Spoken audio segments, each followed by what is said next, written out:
Avec ma famille, je suis allée à Verdun, une ville où il y a un grand champ de bataille de la Première Guerre mondiale.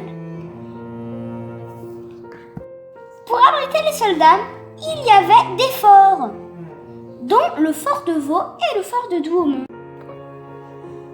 Dans les forts, il y avait des dortoirs où il y avait des lits superposés. Et dans les lits superposés, on pouvait dormir jusqu'à 5. Dans les forts, il y avait aussi l'électricité pour les télégrammes et le téléphone. Les soldats étaient dans les forts lorsqu'ils n'étaient pas au front, en combat. Le reste du temps, ils étaient dans les tranchées, d'immenses galeries creusées par les soldats.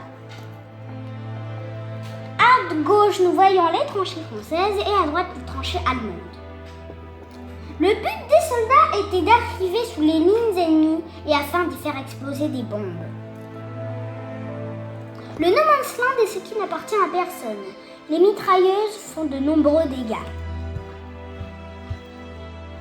Sur cette image, nous voyons les poilus. On les surnommait ainsi parce qu'ils n'avaient pas assez d'eau pour se laver et se raser. Ils luttaient contre les rats qu'on appelle les Gaspard et les poux qu'on appelle les Totos.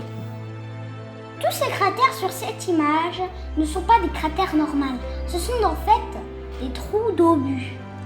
Des trous d'obus, c'est-à-dire la violence des combats qui a eu lieu.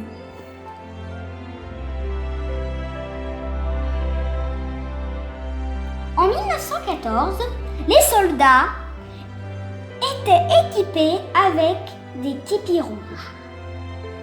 C'est une sorte de casquette, une capote bleu foncé, un petit manteau, un ceinturon et une cartouchière, un fusil Lebel de modèle de 1898, où on pouvait mettre des baïonnettes, une sorte de petite épée qu'on utilisait en cas de combat rapproché. Un barda, c'est un pactage. Une musette, c'est une sorte de petite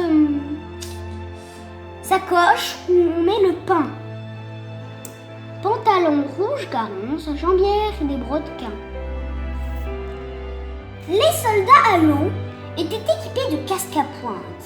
Et sur celui-ci, nous pouvons apercevoir l'aigle de l'Empire allemand.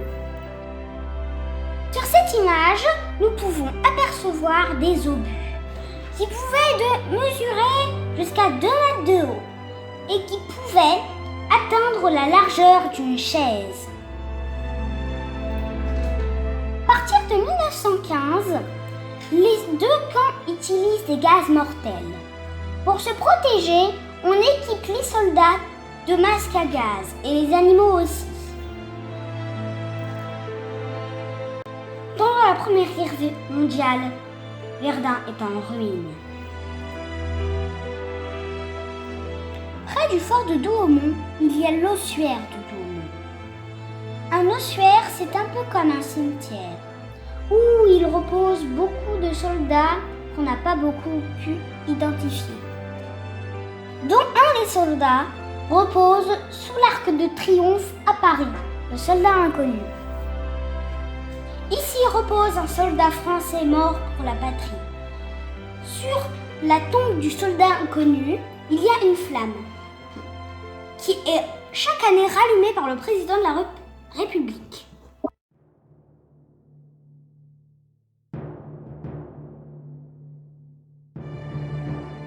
Qui a provoqué la Première Guerre mondiale et l'assassinat de l'archiduc autrichien et sa femme à Sarajevo. Ils sont assassinés par un Serbe dans leur voiture. Du coup, l'Autriche déclare la guerre à la Serbie. Et la Serbie est protégée par la Grande Russie. Et la Russie est alliée avec la France. Du coup, voilà qu'en si peu de temps, l'Europe entre en guerre. Sur cette image, nous voyons en vert les alliés de la France, qui correspondent à la Triple Entente. Et en orange, les alliés de l'Allemagne, qui correspondent à la Triple Alliance.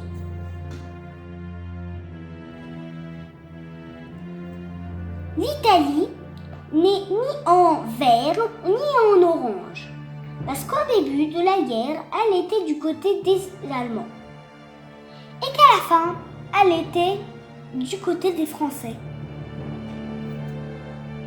Sur cette photo, nous voyons les taxis parisiens réquisitionnés pour la bataille de la Marne.